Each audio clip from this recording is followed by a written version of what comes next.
is it true na may second attempt na suhulan ang kayo at si Ombudsman Boying? Totoo po.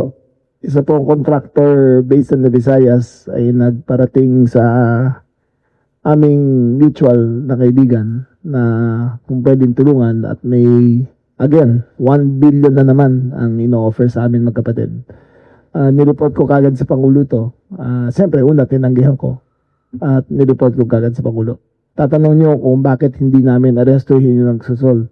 Ito po ay deniable eh. Kasi ito ay hindi recorded.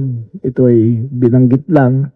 Walang ipinakitang pera. Parang kwento lang ginagawa sa akin. But safe to say, refused po both times. Hindi kami papayag, hindi ko kami magpapabili. Tandaan nyo, kung kala nyo mayaman si Saldico, napakayaman ni Atong Ang. Lahat sinubukan yan. Mga fiskal sinubukan niya. Mga west sinubukan niya. Secretary sinubukan niya. Lahat po tumanggi sa kanya.